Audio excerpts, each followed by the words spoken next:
तो आप सभी विद्यार्थियों का स्वागत है इस चैनल में। दोस्तों, आपने मॉडल पेपर देखा होगा, हिंदी का जो मॉडल पेपर जारी किया गया है उसमें यह है कि मैंने देखा कि 4 क्वेश्चन जो है हिंदी व्याकरण से अकेले क्रिया से 4 क्वेश्चन पूछ दिया है। मतलब 4 नंबर आपको सिर्फ क्रिया पढ़ने से 4 मार्क्स मिल जाएगा।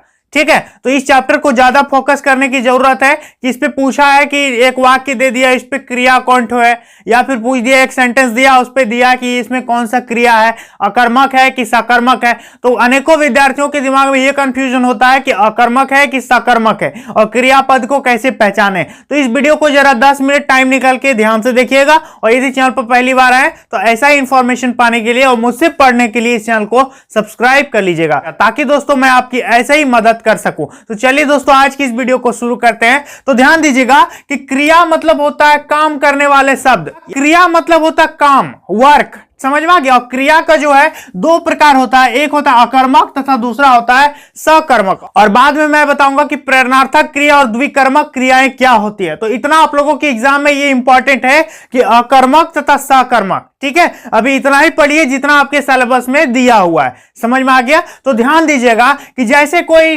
सेंटेंस रहता है कि जैसे रमेश पतंग उड़ाता है, तो इस पे क्रिया शब्द कौन सा है। एक तो इस तरह से क्वेश्चन पूछ रहा है, ध्यान दीजिएगा कि रमेश पतंग उड़ाता है, तो रमेश क्या काम कर रहा है। क्रिया मतलब हो गया काम। यदि कोई सेंटेंस है तो उस पे काम क्या हो रहा है, उस शब्द को हम क्रिया कहते हैं। जैसे कि रमेश पतंग उड़ाता है, तो इस पे क्रिया शब्द कौन सा है, रमेश है, पतंग है, या उड़ाता है, या है। तो इस पे क्या होगा क्रिया दोस्तों। तो इस पे जो उड़ाना शब्द है, उड़ाता है, तो ये हो जाएगा क्रिया। यानी ऐसे क्वेश्चन आप लोगों के पूछ रहे हैं एग्जाम में कि एक कोई सेंटेंस दे रहा है और उस पे पूछ रहा है इस पे क्रिया शब्द कौन सा है। तो आप लोग जो काम हो रहा है उस सेंटेंस में उसको क्लिक कर दीजिएगा तो वो आपका क्रिया हो जाएगा। ठीक है, अब दूसरी बात रही कि अकर्मक तथा सकर्मक। तो ध्यान दीजिएगा, बहुत से विद्यार्थियों को कंफ्यूजन है कि अकर्मक नहीं पहचान पाते, सकर्मक नहीं पहचान पाते। तो मेरे साथ समझिए, मैं आप लोगों को जो बता रहा हूं डेफिनेटली आप लोगों को इससे याद रहेगा, आप कभी नहीं भूलेंगे। तो देखिए, अकर्मक इस पे अ लगा हुआ है और सकर्मक इस पे स लगा हुआ है। कर्मक मतलब कर्म, ऑब्जेक्ट, अ मतलब अधीन और स मतलब साथ। यानी जो कर्म के साथ है उसको कहेंगे सकर्मक, और जो कर्म के अधीन है उस पे कर्म नहीं है उसको कहेंगे अकर्मक। यहां तक क्लियर है। अकर्मक मतलब कर्म नहीं होगा, सकर्मक मतलब कर्म के साथ, स मतलब साथ। तो इस पे क्या होगा, ये होगा सकर्मक। अब जैसे एक एग्जांपल देखते हैं कि रमेश पतंग उड़ाता है, तो अब रमेश इस पे अकर्मक है कि सकर्मक है, इसको पहचानेंगे कैसे। तो अपने आप से एक क्वेश्चन क्रिएट कीजिए, जैसे कि रमेश पतंग उड़ाता है ना। तो उड़ाना वर्ड है, तो उड़ाना वर्ड जो है किस ऑब्जेक्ट पर हावी हो रहा है, वो किस कर्म पर पड़ रहा है। कर्ता तो यहां रमेश है, पतंग तो एक ऑब्जेक्ट है और उड़ाना एक क्रिया है। तो यह उड़ाने का काम जो रमेश कर रहा है, लेकिन ये उड़ाने की क्रिया जो किस पर हावी हो रही है, तो ये पतंग पर हावी हो रही है। ठीक है, अपने आप से क्वेश्चन क्रिएट करना है। रमेश पतंग उड़ाता है, रमेश क्या करता है, उड़ाता है, पतंग उड़ाता है। यदि रहता कि रमेश उड़ाता है, तो ध्यान दीजिए, यदि रहता कि रमेश उड़ाता है तो क्या उड़ाता है, ये हमें क्वेश्चन पता नहीं चल रहा है। अपने आप से एक क्वेश्चन क्रिएट करना है कि वो क्या कर रहा है, कैसे कर रहा है। तो रमेश पतंग उड़ाता है, तो इस पे उड़ाने की जो क्रिया है वो पतंग पर हावी हो रही है, इसलिए पतंग क्या है, एक ऑब्जेक्ट है। और जिस पे ऑब्जेक्ट मतलब कर्म रहेगा उसको क्या कहेंगे, सकर्मक क्रिया कहेंगे। तो यहां पर कौन सा क्रिया हो जाएगा दोस्तों, ये हो जाएगा सकर्मक क्रिया। और यदि यहीं पर रहता कि रमेश उड़ाता है, तो क्या उड़ाता है, बस उड़ा रहा है कि उड़ा रहा है, क्या उड़ा रहा है ये हमें पता है नहीं है, तो वह अकर्मक होता। और यदि आप लोग को पता चल गया कि रमेश पतंग उड़ा रहा है, रमेश हवाई जहाज उड़ा रहा है, तो यहां पर उड़ाने की क्रिया किस पर हावी हो रही है ये हमें पता है, तो यहां पर हो जाएगा सकर्मक। यदि पता नहीं रहता तो उसको कहते हैं हम अकर्मक। जैसे दूसरा एग्जाम्पल देखिए, वह खा रहा है, बताइए तो कौन सी क्रिया होगी इस पे, वह खा रहा है, वह क्या कर रहा है, खा रहा है। तो इस पे कौन सा क्रिया होगा, जाहिर सी बात है अकर्मक होगा, क्योंकि इस पे कर्म ही नहीं है। वह खा रहा है, वह तो एक कर्ता है, वह क्या है, काम कर रहा है और खाने की क्रिया हो रही है, लेकिन यह खाने का काम किस पर हो रहा है यह हमें पता नहीं चल पा रहा है। वह खा रहा है, वह क्या खा रहा है, अपने आप से एक क्वेश्चन करना है कि वह क्या खा रहा है। जो क्रिया है उससे लगा करके एक प्रश्नवाचक वाक्य बना दीजिए तुरंत कि वह खा रहा है, क्या खा रहा है, पता चल जाए तो सकर्मक, नहीं पता चलेगा तो अकर्मक। जैसे कि वह खा रहा है, पता नहीं चल रहा है क्या खा रहा है, तो ये होगा अकर्मक। और यहां रहता हुआ सेब खा रहा है, वह रोटी खा रहा है, वह ये खा रहा है, वो खा रहा है, तो वहां पर कर्म रहेगा, तब इसको सकर्मक कहेंगे। तो यहां क्या हो जाएगा दोस्तों, ये होगा अकर्मक। समझ में आ गया। और यही रहता कि वह रोटी खा रहा है, तो रोटी ऑब्जेक्ट हो गया, हुआ कि नहीं कर्म, तो वह रोटी खा रहा है सकर्मक होता, वह आम खा रहा है सकर्मक होता, लेकिन वह खा रहा है, भाई क्या खा रहा है ये तो पता करो, तो पता ही नहीं है, तो इसको कहेंगे हम अकर्मक। यहां तक क्लियर है। चलिए नेक्स्ट क्वेश्चन है कि चिड़िया आकाश में उड़ती है, क्या होगा?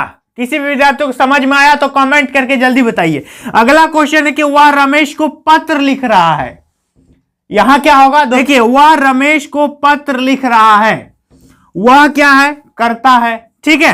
काम क्या हो रहा है इस पे? लिखने का। वह लिख रहा है, क्या लिख रहा है? पत्र लिख रहा है। एक तो कर्म हमें यही मिल गया कि वो पत्र लिख रहा है, क्या लिख रहा है? पत्र लिख रहा है। और दूसरा भी कर्म मिल गया कि रमेश को लिख रहा है। इस पे दो ठो कर्म है, तो इसको कहेंगे द्विकर्मक, ठीक है। लेकिन एग्जाम में यदि द्विकर्मक और सकर्मक अकर्मक रहेगा, तो यदि द्विकर्मक नहीं दिया रहेगा तो आप लोग को सकर्मक ही टिक करना होगा। तो इसका जो आंसर क्या होगा?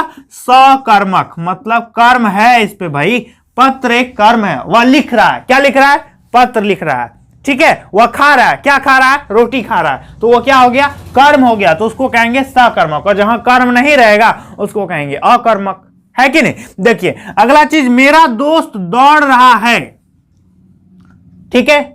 क्या होगा इस पे? एक क्वेश्चन आप लोगों को दे रहा हूं मैं, मेरा दोस्त दौड़ रहा है। थोड़ा दिमाग पे जोर डालिए और सोचिए और कमेंट करके मुझे बताइए जल्दी। जो विद्यार्थी कमेंट करेगा मैं समझूंगा उसको समझ में आ गया है, तो समझ करके कमेंट जरूर करेंगे। चलिए, राम पढ़ता है, कौन सी क्रिया होगी? राम पढ़ता है। राम क्या पढ़ता है? मैथ पढ़ता है, साइंस पढ़ता है, इंग्लिश पढ़ता है, कि कोई कहानी पढ़ता है? अरे क्या पढ़ रहा है राम, मुझे तो पता ही नहीं है, तो ये क्या होगा? अकर्मक होगा। राम तो करता है, पढ़ना एक क्रिया है, यह क्रिया किस पर हावी हो रही है यह नहीं पता हमें, तो जहां नहीं पता होगा वहां क्या होगा? अकर्मक। और जहां पता होगा वहां सकर्मक। रहता कि राम रामायण पढ़ रहा है, तो क्या होगा? सकर्मक।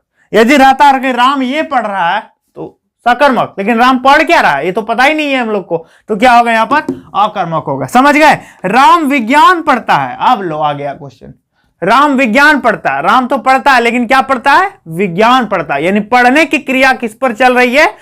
विज्ञान पर चल रही है, तो वो क्या हो जाएगा? सकर्मक क्रिया यहां पर होगा। दोस्तों मैंने दो क्वेश्चन आप लोग को दिया है, देखता हूं कितने विद्यार्थी इन दोनों क्वेश्चंस का जवाब देते हैं। दोस्तों मैंने दो क्वेश्चन दिया है, देखता हूं कि दोनों क्वेश्चन में से कितने विद्यार्थी दोनों क्वेश्चंस का जवाब देते हैं।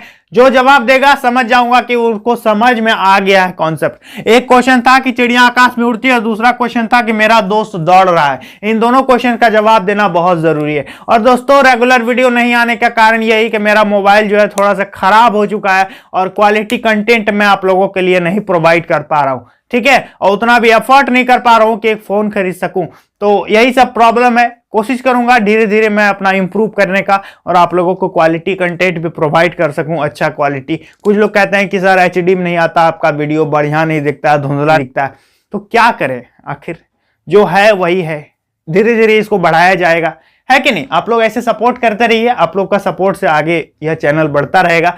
तो खैर कोई बात नहीं, सकर्मक अकर्मक, इससे एग्जाम में 4-4 क्वेश्चन आ रहा है दोस्तों, ध्यान दीजिएगा, छोड़ना नहीं है। अकेले क्रिया से 4 क्वेश्चन बहुत बड़ी बात है, तो यहां पर सॉल्व करना बहुत जरूरी है, इसको सॉल्व कीजिएगा सभी विद्यार्थी, ठीक है। तो मिलेंगे नेक्स्ट वीडियो में, तब तक के लिए बहुत बहुत धन्यवाद। इस वीडियो को अपने दोस्तों में शेयर जरूर कीजिएगा, चैनल पर पहली बार है सब्सक्राइब जरूर कीजिएगा, इस वीडियो को लाइक कीजिएगा। आपका जो भी कमेंट होगा नीचे कमेंट करके मुझे बताइएगा, लेकिन शेयर जरूर कीजिएगा इस चैनल को, तभी यह चैनल आगे आप लोगों के लिए बढ़ पाएगा और आप लोगों को अच्छा वीडियो प्रोवाइड कर सकेगा। तो दोस्तों मिलते हैं नेक्स्ट वीडियो में, तब तक के लिए बहुत बहुत धन्यवाद।